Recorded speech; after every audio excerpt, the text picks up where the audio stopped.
You are listening to the Bat Flip Podcast, a baseball podcast from Belly Up Sports and the Belly Up Podcast Network. Here are your hosts, Damian and Matt. Welcome back, everyone, to the Bat Flip Podcast. My name is Damian here with my co-host, Matt, coming to you on June 1st of 2022. I don't have a ton going on with individual stories this week, but we're going to go back to the division breakdown for the second one of the year. And then we'll end with players of the week like we always do. But before we get to all of that, how are you doing, Matt? Doing pretty good. Had a good Memorial Day. I hope everyone else out there had a good Memorial Day too. It's been a pretty nice week. Glad to have a short week. Being off work Monday, and I'm ready to talk about some baseball. Yeah, it was nice to have that extra day for sure of not having to go to work. But we'll go ahead and jump right into the division breakdown. We'll go ahead and start in the American League East with the Yankees leading the division by 5.5 games over the Toronto Blue Jays. You got the Tampa Bay Rays in third place, 6 games back. And then you got a steep drop off to the Boston Red Sox, who are 11.5 games back, and then the seller of the division being the Baltimore Orioles, 14 games back. Yeah, so starting off looking at the Yankees, they've been, they haven't been rolling along quite as much as they were, but they've still been really solid. Their last 10 games are just 5-5, which is still fine. I mean, if they go 500 the rest of the year, they're going to be in the playoffs. But they've been their pitching's been outstanding. Between Nestor Cortez, Garrett Cole, and even Jameson Taillon's had a really nice year so far. Jordan Montgomery's been pretty good. Their starting pitching has been really what's carrying them. Their bullpen has been pretty good. It's been a lot of unexpected contributions. We've seen this month that they've lost Chad Green and Aroldis Chapman both to the IL. And Aroldis Chapman was really struggling to start with, and but guys like Michael King and Clay Holmes have really stepped up for them and been everything they could have hoped for.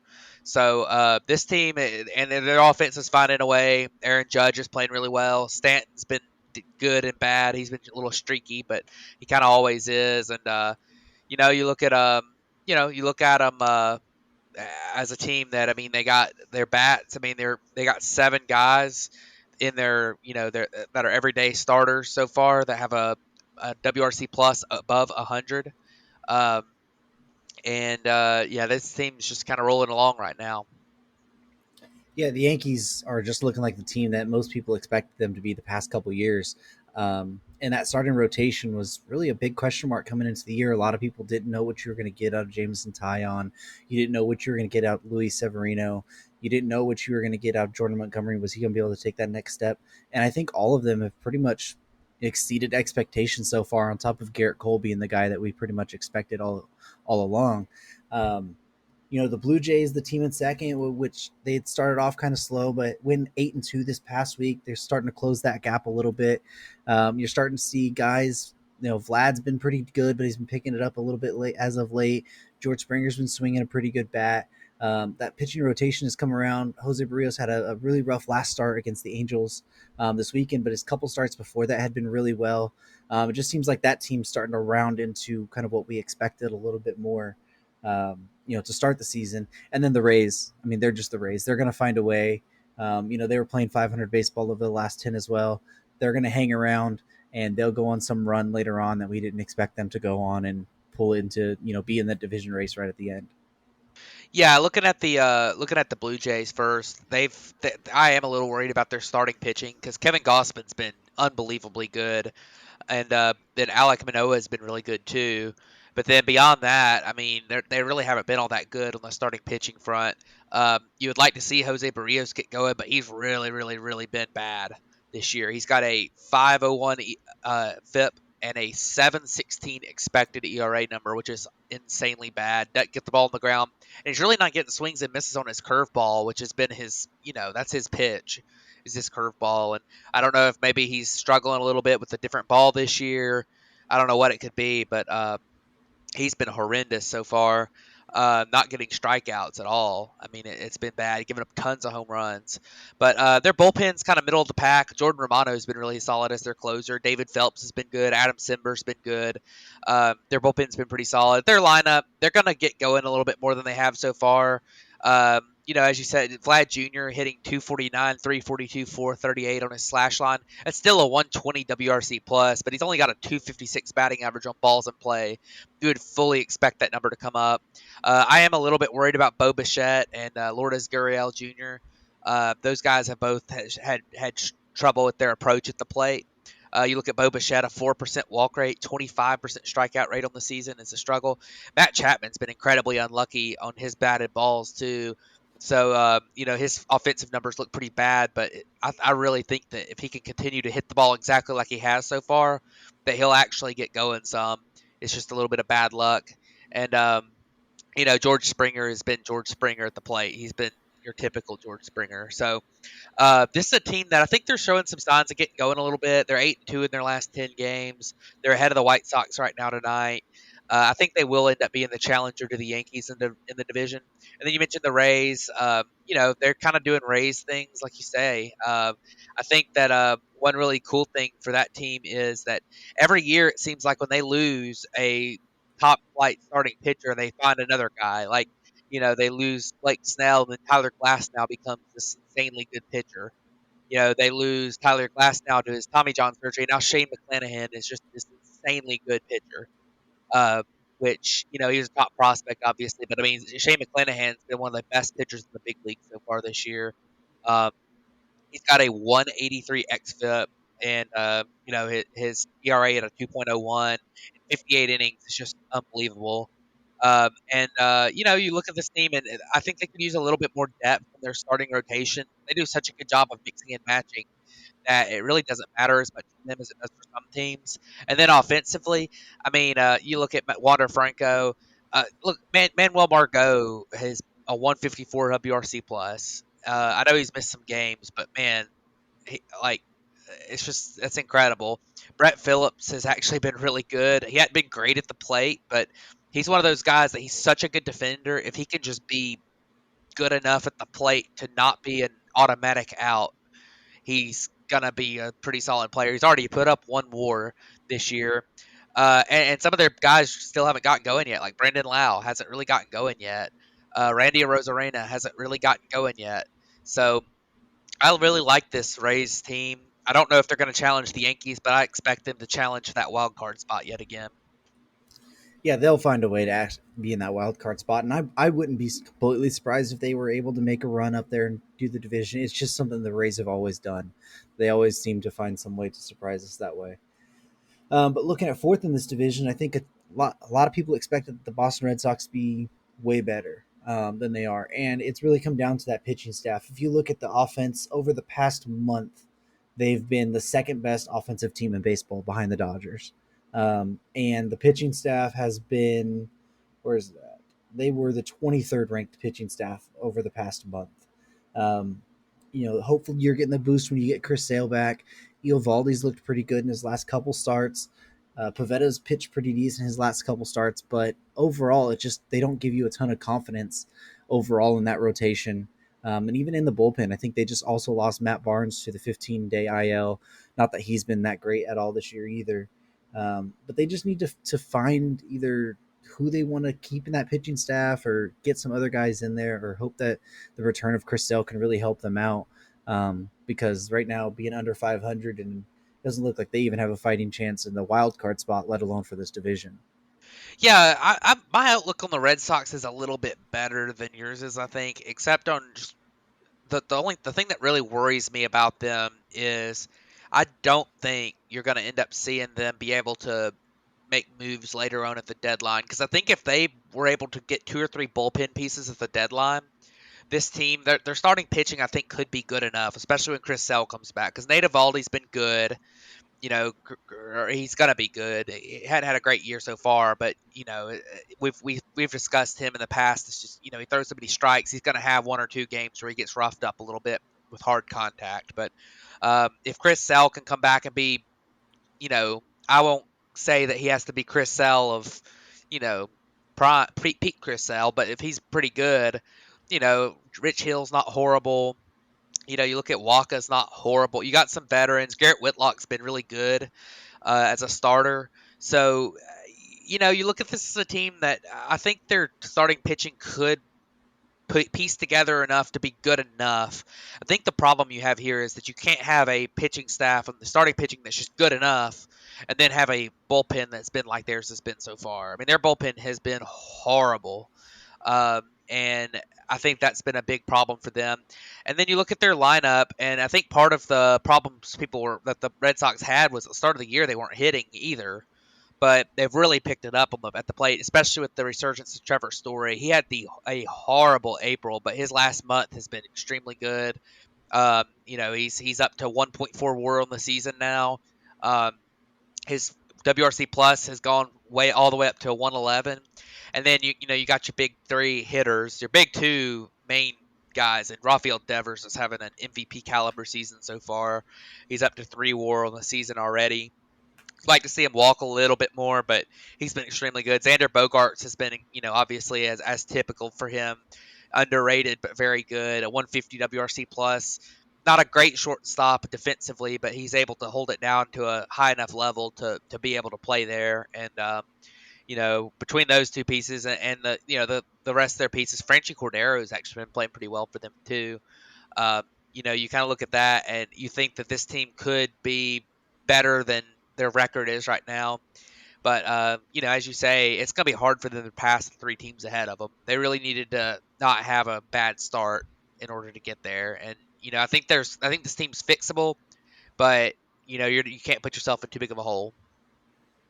Yeah, and I just don't see the moves being able to fix them coming soon enough. Like they'd have to do those moves pretty soon, at least in my eyes, if they want to be able to catch the teams above them, to try and compete for it. But quickly wrapping up with the division, we got the Baltimore Orioles. They've kind of just been what we've expected. They do have some highlights this year. Austin Hayes has looked really good. Trey Mancini's back. He's batting over 300 with a almost 38% on base percentage. He might be a guy they even look to trade at the deadline. I know he means so much to that team and to that community, but it might be the time to sell now and get yourself some pieces for the future. But you've seen guys like Cedric Mullins really struggle. Santander's struggled for the past couple seasons. Ryan Mountcastle was a guy who was really good for them last year. He's been under league average so far this year offensively. And that pitching staff just, they lost John Means. They've been pretty decent over the past month. Still is like the 11th ranked pitching staff, but there's just not a ton of guys there that you're looking at for the future. That are going to be that really fit your timeline and that have been great. Yeah, just to close things on the Orioles, they have some of their prospects coming up. I mean, obviously, we talked about Adley Rutschman made his debut this month, and it looks like Grayson Rodriguez won't be too far behind. He's been absolutely annihilating the pitching in the minors so far this year. So I do think that this team's going to be, they're not going to be great, but they're going to be entertaining here going forward over the rest of this season, just because they're going to have some young guys that are going to be fun to watch. So they've gone from a really bad team that has no fun players to a bad team that's got some fun players and might be worth watching a little bit. Absolutely. Well, let's transition over to the AL Central. We have the Minnesota Twins still leading this division, about 4.5 games above the Chicago White Sox. You got the Cleveland Guardians in third, 5 games back. The Detroit Tigers in fourth at 9 games back. And then the Kansas City Royals at the bottom of the division, 12.5 games back. Yeah, the Twins are still, up here. I'm not super surprised about that, but their pitching's been a little bit better than expected. Joe Ryan's been really good for them. They got it from the Rays last year in the Nelson Cruz trade. Sonny Gray has come back now, and he's pitched extremely well so far. He's looked like an ace. And this is a team that they lost Chris Paddock, who had looked good to start his season. So that was a bummer for them. But, they're pitching. Bailey Ober's pitched pretty well.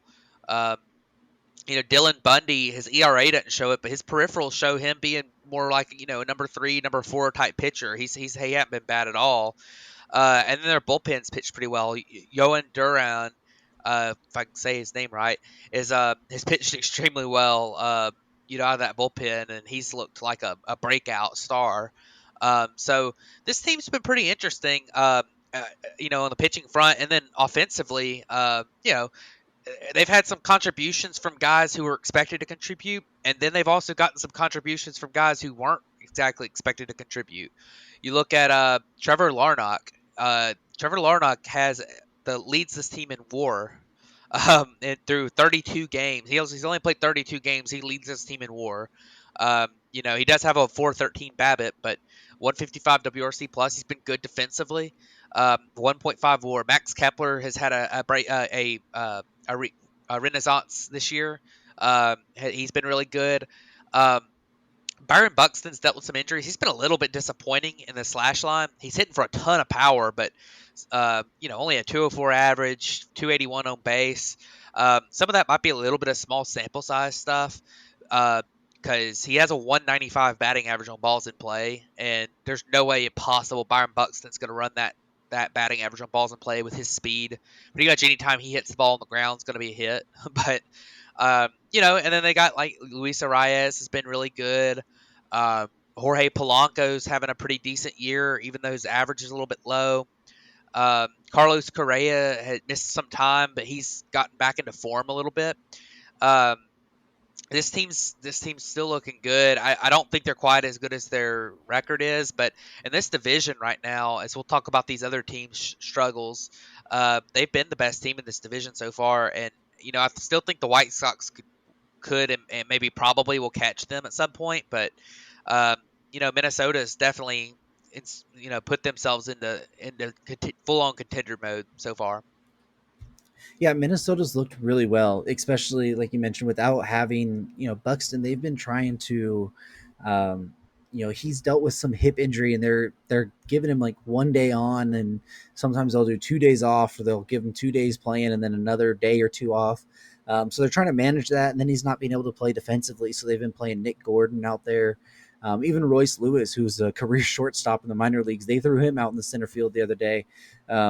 He actually made a great play, crashed into the wall, and then had to leave the game because of it.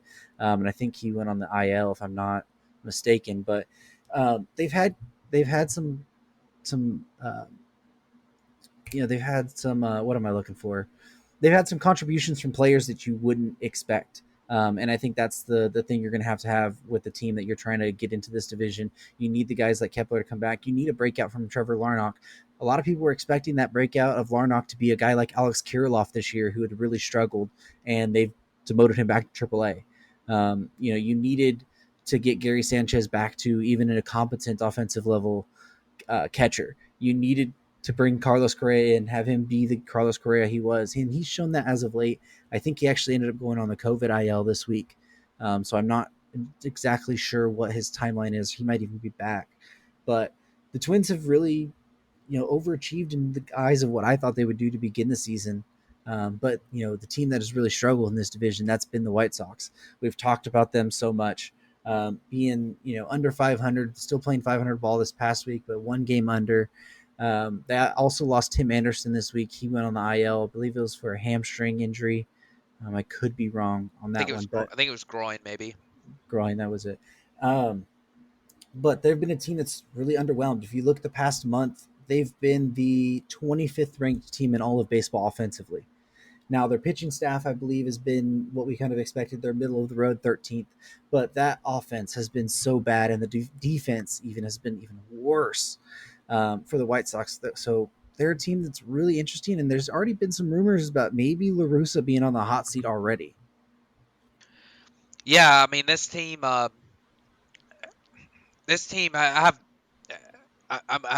very conflicted on this team because on one hand, the amount of injuries they've dealt with has been unbelievable. I mean, they've dealt with missing time from pretty much every major contributor now that Tim Anderson's on the IL.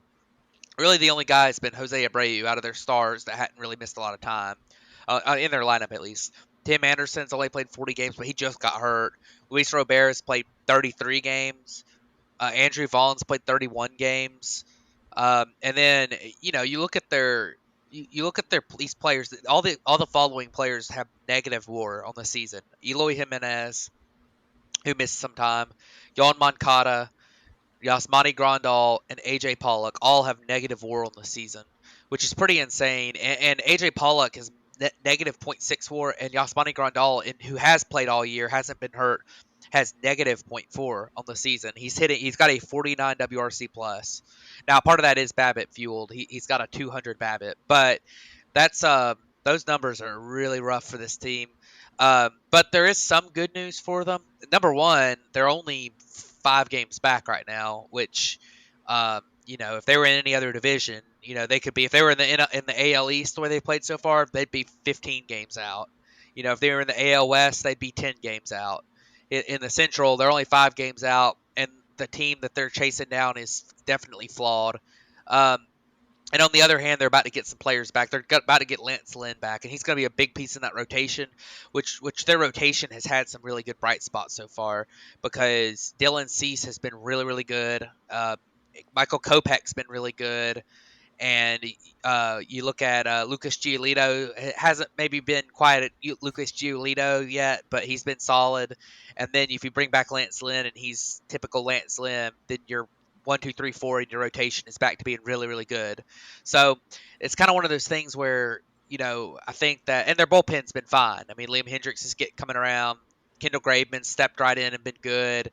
Um, Andrew Bummer's been his normal self. I think you could probably use a lefty out of that bullpen too. I know Bummer's a lefty, but maybe more of an elite lefty. But this is a team that they've really struggled at times. They just seem like they haven't gotten into sync. But they're in a division. It's a little bit like the Braves last year, maybe, where they're in a division that they're not going to go away. And if they get hot at the right time, they're definitely going to make a run. So it's a team that's tough to. It's kind of tough to judge, but I think they're going to be okay. We expected them to be. It just I don't know when that they need to get those players back, and they need to get them back to the level that we expected them to be to start the season. And I think there might need to be a move or two made just to get more depth in there to help them out. But it'll be interesting to see what they do moving forward. But the Cleveland Guardians at third, only a half game back of the White Sox. A team we probably expected to be right around 500 or just above. They're playing a little worse right now, but the offensively they've been middle of the road, and the pitching staff is what we kind of expected to carry them throughout the year, and the pitching staff really hasn't been all that great either. You look at the past month. Shane Bieber has a 4 ERA, only a 2.98 FIP, so that's not there. It doesn't back it up as well. With the peripherals, Cal Quantrill, he's been pretty decent so far, but McKenzie, he has a 2.12 ERA but a 4.11 FIP. They've called up Connor Pilkington. I think that's how you say it. Today. Yeah, Connor Pilkington. But he hasn't been that great, even though the peripherals say he's been better than that. Just this team overall with the pitching, I just don't see the depth there. Plesac's been horrible. He's at a 5.79 ERA and a 5.25 FIP on the year, and the xFIP still says he's supposed to have a middle 4 FIP. So I don't see with the Cleveland. The offense has not been great. We kind of expected that, but the pitching staff we expected to be a lot stronger, and they've kind of struggled so far. Yeah, I agree. I think part of the problem with their pitching staff, Shane Bieber isn't the same guy that he was pre-sticky stuff ban / injury. I don't know which one it is, but he's still been really good. Don't get me wrong, but he's not the low 2s ERA super ace that he was. And then, Zach Plesac, Aaron Savali, those guys really struggling, hasn't helped them at all. They are getting some pretty good contributions out of their bullpen from guys who I wouldn't have expected. Look at Trevor Stephen, has a 1.97 FIP. He does have a 4 ERA, but I would expect that to come down.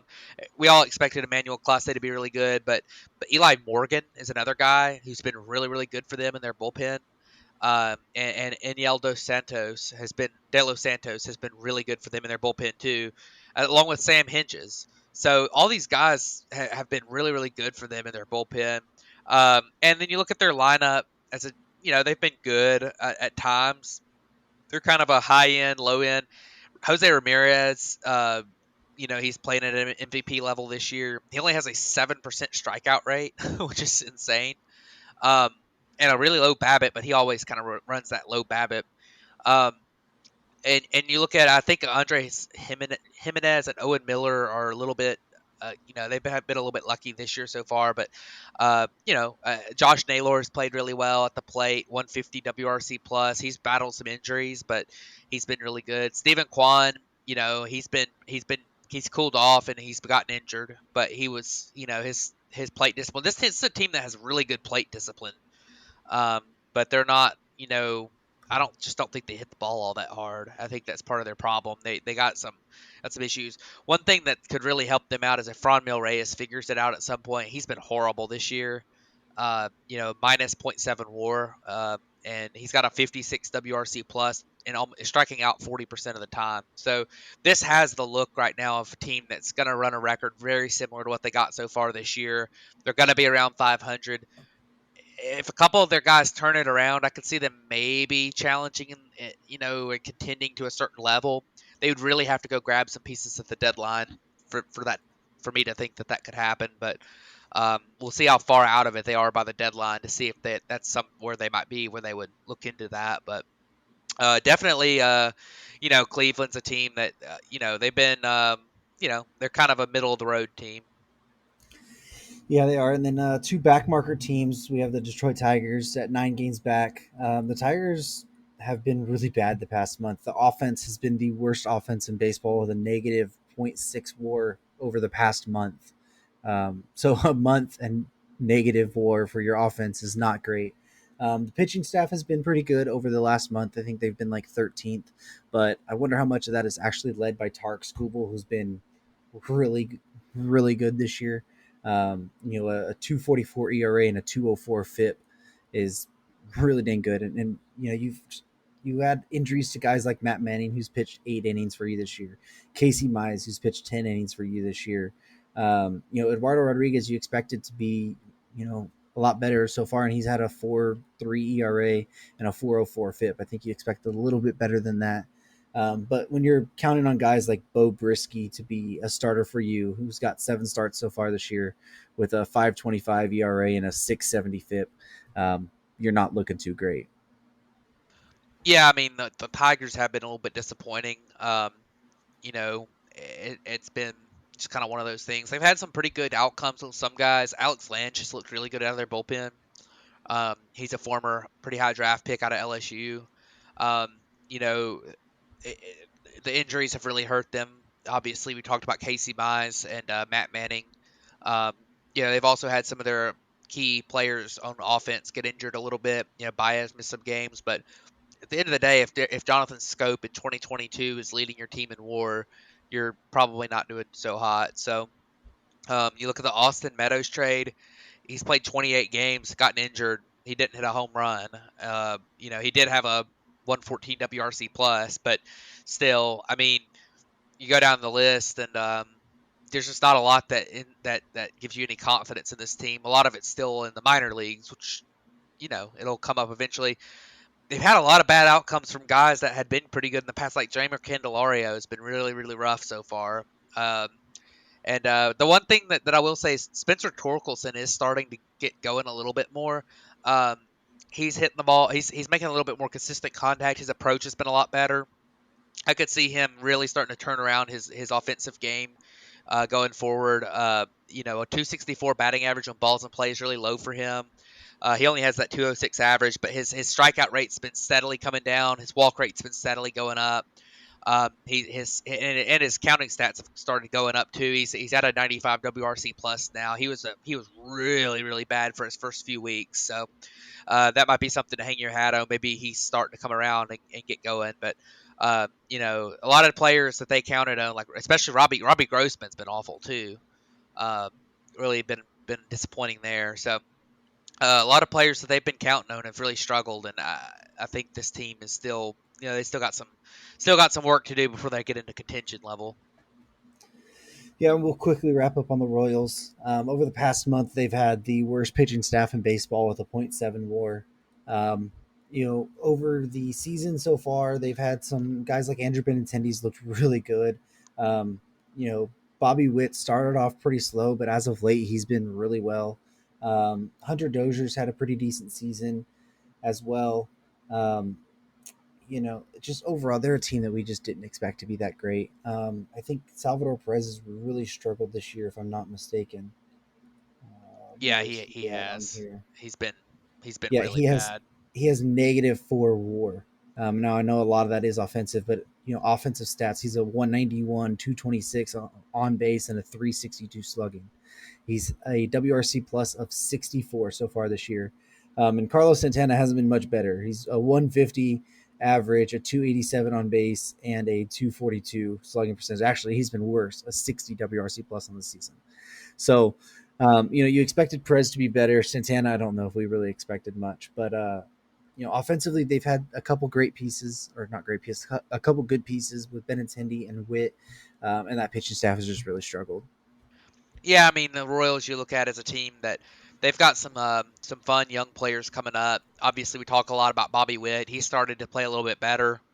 You look at MJ Melendez is up now. He's been playing really well since he got the call. You look at Edward Olivares has been up some. He's playing pretty decent. Um, they've got a couple guys that have been playing really well in the minor leagues. Nick Prado and I'm drawing a blank on the other guy that I can't pronounce his name. Vinny Pasquantino. Pasquanicki or Yeah, Pasquantino. Yeah, he's been killing it in the minor leagues. So they got some help on the way. Their pitching, like you say, I mean, this team just continues to bust with pitchers. Um, Brady Singer's actually been really good when he's pitched, but um, and their bullpen has some pretty good pieces too. Josh Stalmont's been really solid. You look at I think Barlow's kind of struggled this year, hadn't he? Yeah, yeah. he's got a 171 ERA, but a 419 FIP. So he could kind of go either way depending on what kind of stats you like to look at. But I mean, your ace is 39-year-old Zach Greinke. I mean, he's got 4 strikeouts per 9 right now. It's just not going to cut it at this level.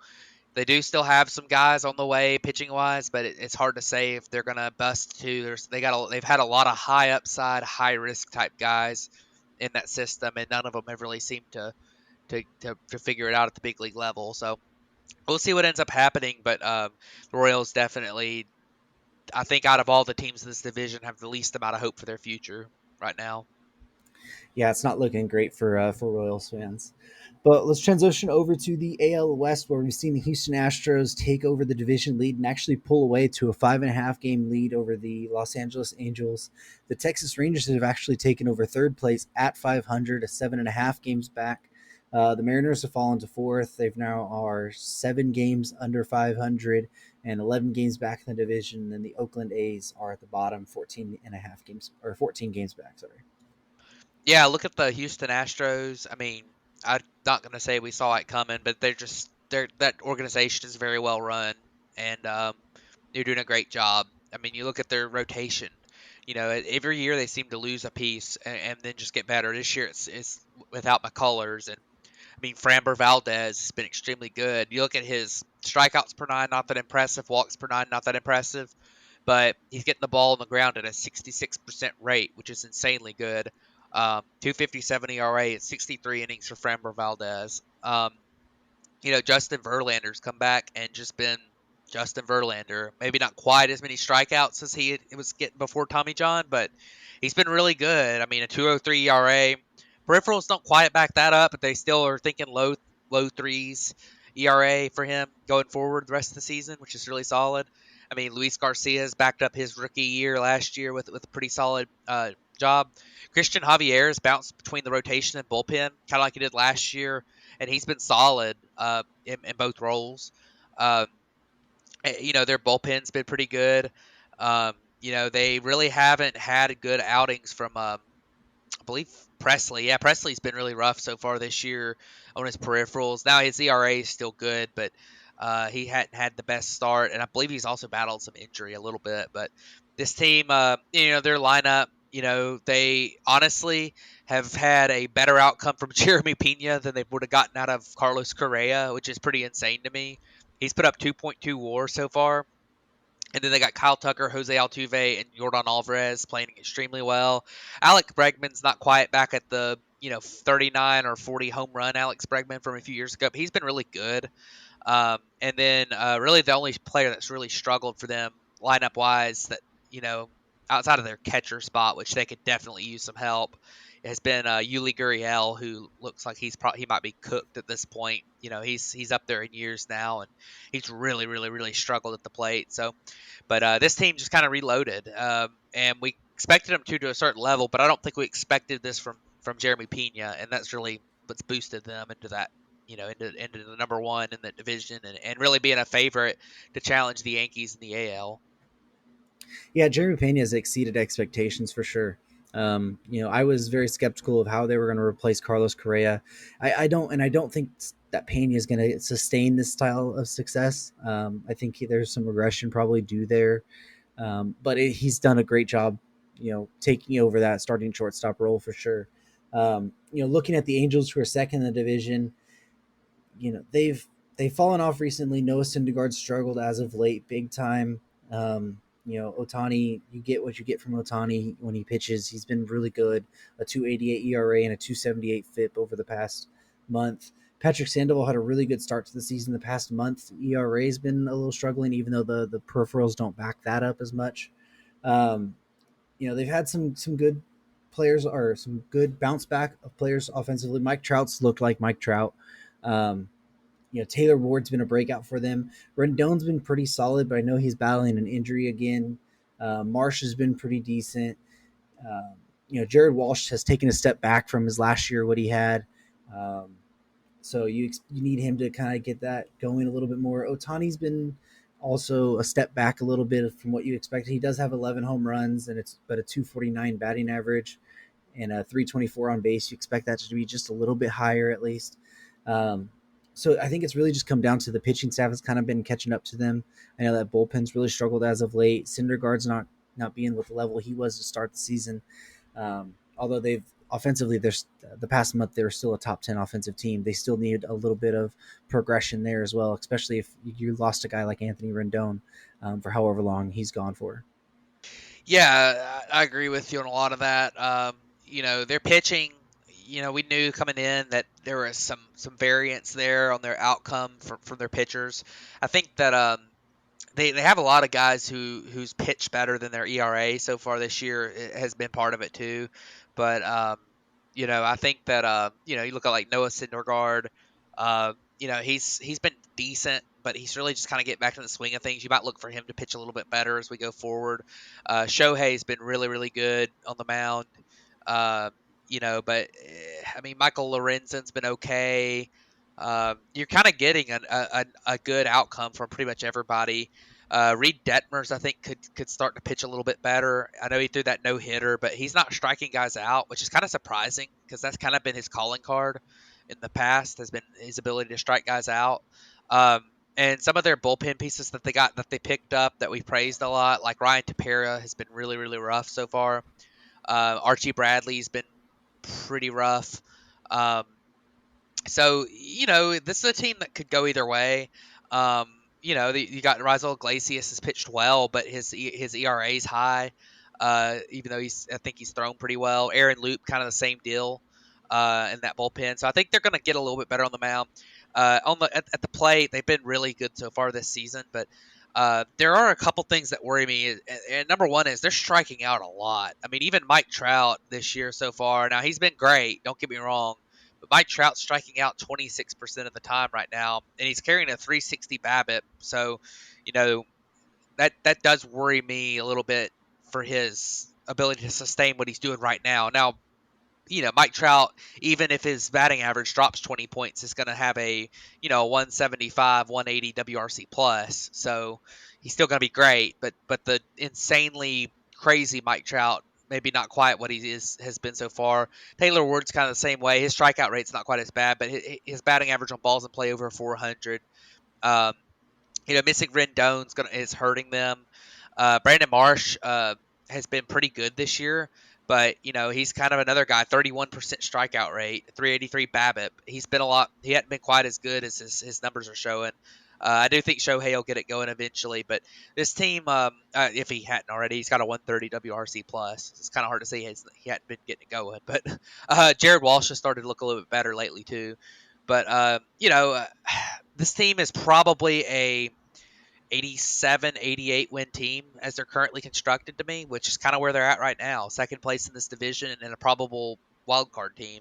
I mean, I kind of would say that's where they're at. So I think that I think they'll kind of continue to play like they have so far this year. I think this will be one of those teams that's really streaky, though. I think they'll win several, they'll have a 3 week period where they win, 75% of their games and then have 3 week period where they really struggle. So that's kind of the way this team I think is going to be. But definitely still pretty high on the Angels, and I don't think they're going to win this division over the Astros. Yeah, would start to come into the season. I thought they were, but just I didn't think the Astros would look as good as they have so far, and the Angels have really cooled off as of late. And like you mentioned, they're going to be super streaky. They're going to be a team you're going to want to watch for a couple weeks, and then you're going to be pulling your hair out watching the next couple weeks. But a team that's kind of surprised me so far, the Texas Rangers being at 500. I thought they'd be worse than this, and they've really done it without their big pieces offensively doing anything, really. I mean, Corey Seager's a 232 average, a 302 on base, and a 438 slugging. He does have a 114 WRC plus. He's been their best offensive player per WAR this year so far, but those numbers aren't numbers you expect from Corey Seager. Jonah Heim's been really well, but he started to face some regression as of late. Adolis Garcia has not been good. I mean, Cole Calhoun has been pretty decent, and he's been hot as of late the past like 3 weeks. Mitch Garver, he's dealing with an elbow issue, but he's still DHing. So I'll be interested to see how that affects him moving forward. Marcus Simeon, he's been really bad this year. You're talking about a point or negative .1 WAR so far this year. Nathaniel Lowe's been right there with him, but Simeon a 199 average, a 266 on base, and a 274 slugging for a 60 WRC plus on the season. That's not great. But his past 2 weeks, he's batting 308 with an 815 OPS, and he finally hit his first homer, and he has 9 RBIs in the past 2 weeks. So you could see Marcus Semien that being the kickstart to his season that he really starts needing, because he's really struggled so far this year.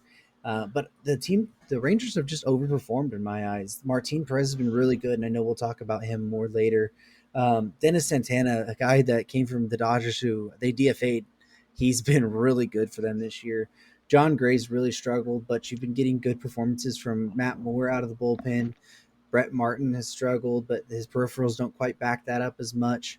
Overall, I mean, the pitching staff hasn't been as bad. I mean, there's definitely room for improvement there, but for a team that's 500, overall, it's not bad. And how bad their offense has been so far, it's kind of surprising me that they're at 500. Yeah, this is a team that I think is I don't think they're a legit 500 team, but it's nice to see them have some early season success. You look at I think that Corey Seager is been better than he's kind of get credit for. He's only got a 230 batting average on balls in play. This team's been really struggling on balls in play, by the way. Adolis Garcia 270 on balls in play. He's got a 100 WRC plus, anyways, so his probably go up a little bit. He's a good defender. Jonah Heim, kind of the same thing, a 268 batting average on balls in play, and he's already been insanely good at the plate and behind the plate. So this guy's been really solid. But you kind of look at this team, and like you mentioned, Marcus Semien really struggled to start the year. Um, he started to get going a little bit, and there's really not that much there that just stands out as, oh my God, he's been horrible. I don't think I think he's just had some bad luck. He's just he's not hit the ball quite as hard, or there's just something. Maybe he's pulling it a little too much, but there's nothing like super red flaggy about his start. Pitching wise, they're going to regress here. Martin Perez, he's not going to keep pitching at a 142 ERA. Although I do think they have something here that is better than what they kind of expected to get coming in. Dane Dunning, I think, is actually pretty good. Um, he's been a lot better than his 431 ERA. And then you look at the rest of the staff, and man, they're going to regress. Dennis Santana's not very good. He's only striking out 5 guys per 9 innings. His stats right now are good, but that's not going to continue. I could see John Gray maybe improving a little bit, but he hadn't really been able to stay healthy. Um, I mean, most of this pitching staff is just not much there. So this team, it's a nice story that they're up there right now, but they're going to struggle going forward. They're probably the fourth best team in this division, in my opinion. They'll be pretty good bit under 500 by the end of the season, in my opinion. Yeah, speaking of the fourth place team in this division right now, it's the Seattle Mariners, and I was a proponent or a guy that was really pushing for the Mariners, saying that they were better than a lot of people expected. Last year was kind of the start of it, and they've really let me down. And that run differential difference we saw last year has really come back, um, to really prove that they weren't as great of a team as they were last year. You've still had great performances from a guy like Ty France. This past month, he has batted 355 with a 427 on base and a 473 slugging, a 174 WRC plus on the month. Julio Rodriguez has been really good this past month as well. 309 batting average, a 339 on base, and a 527 slugging. You finally have been able to see that breakout that we were kind of mentioning that he was going to get to. With all those high strikeouts was going to come down some. This past month was still 25.2%, but there's still some room there. Adam Frazier's been pretty decent for them. Eugenio Suarez kind of really struggled, but overall, this team, I thought they would be so much better, and it just doesn't seem like they're ready for that jump. And it's basically what you've been saying all year long. They're probably a year away, and that kind of really seems to be the case now. You've seen good performances from a guy like George Kirby since he's come up. Logan Gilbert's been really good this year. Robbie Ray has really struggled. Matt Brash, they already sent him down and moved him to the bullpen in the minors so far. So it's going to be interesting to see if what the rest of the season brings, but it does seem right now that the Mariners are that next year kind of away. Yeah, and I agree. The Mariners, they really needed every one of their young guys to immediately succeed for them to be a legit contender. But I think the Mariners should consider this season so far a success because they weren't going to make the playoffs. That was just kind of a in my opinion, that was kind of a pipe dream for them. I know they did great last year record wise, but they were nowhere near as good last year as their record ended up being. But they've gotten real breakout from Ty France, even though he kind of broke out last year. He's been fantastic this year. JP Crawford has broken out this year. He's been really, really good. Obviously, Julio Rodriguez has had some immediate success, maybe not quite to the level some people were hoping for, but he's been good. Eugenio Suarez has bounced back pretty well. His strikeout rate's still a little bit high, but he's got a 123 WRC plus, playing solid defense, being back at third base. He's been solid. Um, and then pitching wise, I mean, George Kirby's come up and pitched extremely well. Logan Gilbert's taken that step forward that they were hoping to see. So that's two pieces that for the future that have been really, really good so far. I still don't love the Robbie Ray pickup from them this offseason. They paid him a lot of money for a guy that was probably coming off the best season he's ever going to have. He has been better than his 4.75 ERA, but his velocity's down a little bit. He's walking more guys than he did last year, even though it's not really a super big problem yet with the walks like it has been in the past. It's not as good as it was last year, and he's getting the ball's getting hit in the air a lot. He's giving up a lot of home runs, but this is a team that they're going to have guys come up and take lumps, and I think people needed to kind of understand that. Matt Brash is a perfect example. He's a guy that he probably shouldn't have been in the big leagues this year, and he's never been able to throw strikes, but he's got great stuff, and he's got to learn some. You just got to make adjustments, and it's good to get a cup of coffee. And the fact that Jared Kelenic didn't take that step forward really hurts them too. He was horrible at the big league level, 52 WRC plus, 0 WAR, 38% strikeouts, and then Jesse Winker being really bad has hurt them too. Although I don't know if he's going to sustain being this bad. I think he's better than he's played better than his 213, 312, 287 slash line has been. He's his plate discipline's still good. So definitely a team that has some some good signs going forward. But right now they're probably a year away, especially being this far behind in the division. Yeah, I don't think Jesse Winker, stays being this bad either. They did get Kyle Lewis back as well, Yep. and he had looked really good. And then he got hit in the head and actually went on the concussion IL today. And they activated Abraham Toro, who had a good week before he got put on the IL. But it does seem like they're that little step away. for sure. But we'll look at the last team in this division, and that's the Oakland A's at 14 games back. The A's, we knew they were going to be bad. We've talked a lot about with their fire sale, the trade of Matt Chapman and of Matt Olson, and the trade of Sean Manaea. The one piece they do have left is Frankie Montas, and he's been really good. This past month, he has a 2.31 ERA, a 2.57 FIP, and a 2.50 xFIP. So all the peripherals back up what he's doing, and I expect that the A's are going to get a decent package for him when they do decide to trade him. If I'm the A's, I look to start trading him now to one of those teams that need, like, to the Twins. Like, hey, are you going to be the first one to jump on it? Like, you need a starter. Are you going to be the one to do it? One of these teams that needs that starter for the next year or so, like, the A's should try jumping on Montas right now when his value is probably as high as it's going to be.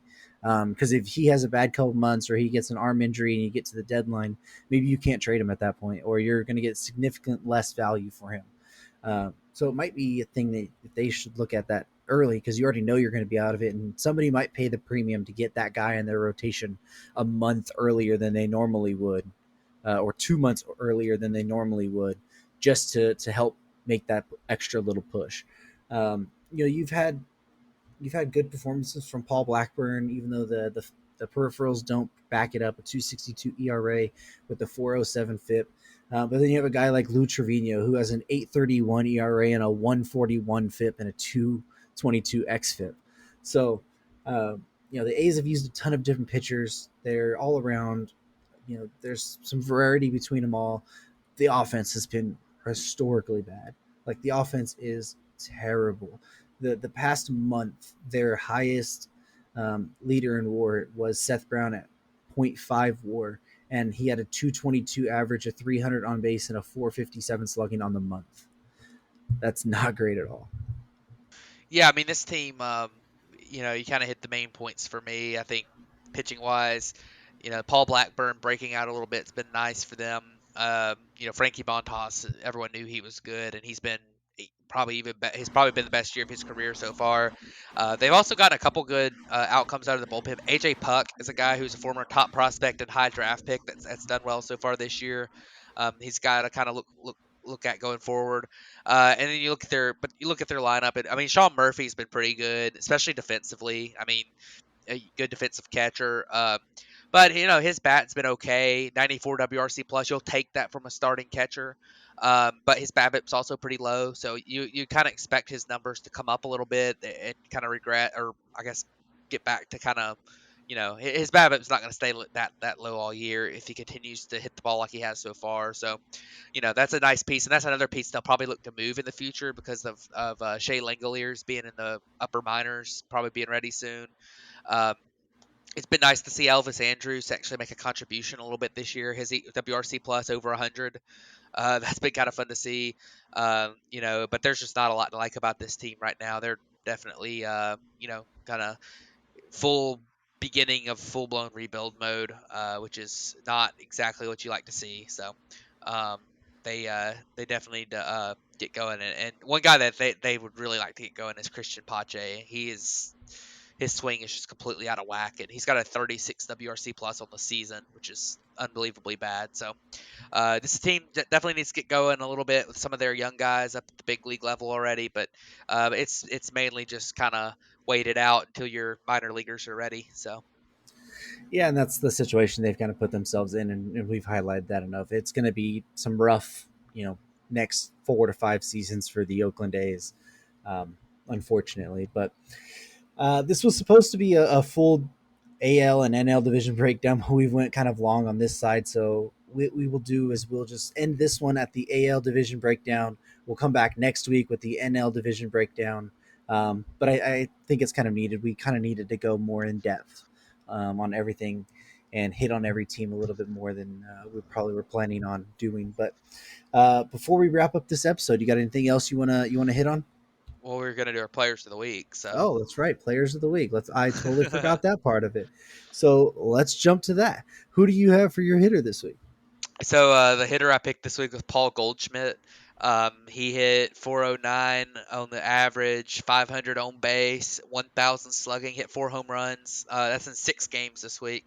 Paul Goldschmidt's been absolutely unbelievable this year. He actually had another great game today. Another hit and 2 walks today. But he's got a 196 WRC plus on the season. He looks like Paul Goldschmidt did back in his Arizona days, like in 2015 when he put up 7 WAR. He looks just like that guy so far this year. And I'll tell you, one of the most underrated things about him is how good of a base runner he is. I know that, his stolen base numbers have come down from his peak, but still, Paul Goldschmidt's a really, really, really good first baseman. He's continuing to play like it, and I think he will be great the rest of this year. I mean, the worst season of his career at the plate was a 117 WRC plus in 2019 in his first year with St. Louis, and at 34 years old, he's just getting better and better. So, Paul Goldschmidt, my player of the week, just been going crazy this week. He's been going crazy this year. Oh yeah. But this week alone, Paul Goldschmidt's always been one of those guys I've considered super underrated. Being able to watch him a lot when he was in Arizona, I kind of realized early on how good he really was. And I don't think most of the national baseball people understood it. And I think now with St. Louis, I don't know why, if that because it's more just towards the East Coast baseball or whatever, but I feel like people are starting to kind of take that recognition of how good Paul Goldschmidt really is, and especially this year with the season he's having. But this week alone, batting 400 or 500 on base, 0.7 WAR, it was pretty insane. But for my hitter this week, I ended up going with Evan Longoria from the San Francisco Giants. He recently got activated from the IL, and this week he went a 316 average, a 409 on base, an 1105 slugging for a 302 WRC plus and point .6 WAR. Had 5 homers, 5 runs, 9 RBIs, and he did that all while having a .167 batting average on balls in play. So he was extremely low batting average on balls in play and still hit 316 with a 409 on base percentage. So Paul Goldschmidt, Evan Longoria, he might be the kick for that San Francisco Giants team that they've been looking for as that veteran to come in and kind of help solidify things and get them kick started. Yeah, for sure. Evan Longoria is still a solid player at age 36, and I think he's going to be a nice piece for them. Coming in there at third base and really, really probably an improvement over what they've been running out there at third base. But then my pitcher this week was going to be Martin Perez, who we talked about a little bit earlier. But Martin Perez had 2 starts this week, and it was kind of a Martin Perez type of starts. With the low walks, being the primary thing there. Just in 14 innings, only had 2 walks, 7.07 strikeouts per nine. I believe that's like 18, 19 strikeouts. About 12 strikeouts this week to 11 strikeouts, something like that. But 11. yeah, I only gave up 1 run in his 2 starts, 14 innings.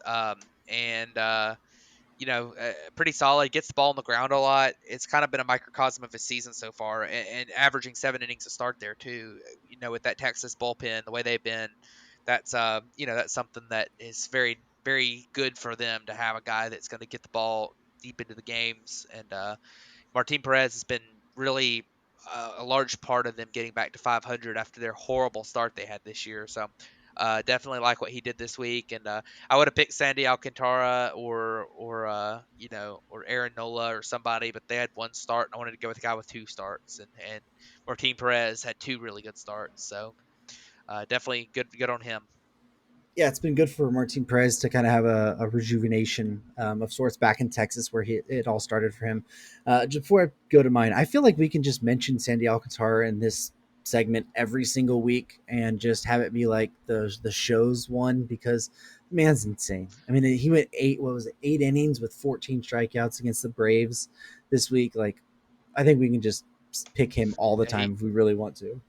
I believe he pitched into the 9th inning actually, and where he started the 9th inning and gave up maybe a hit, and then they pulled him, and then the guy that came in gave up couple runs, but Yeah, that is right. game, yeah. I And, do and remember Aaron Nola, watching that. same thing happened to Aaron Nola this week against Atlanta. He was pitching into the ninth inning. They were trying to get him the shutout. He gave up a double and then like two wild pitches or something, or a wild pitch, and then the reliever came in and gave up the run.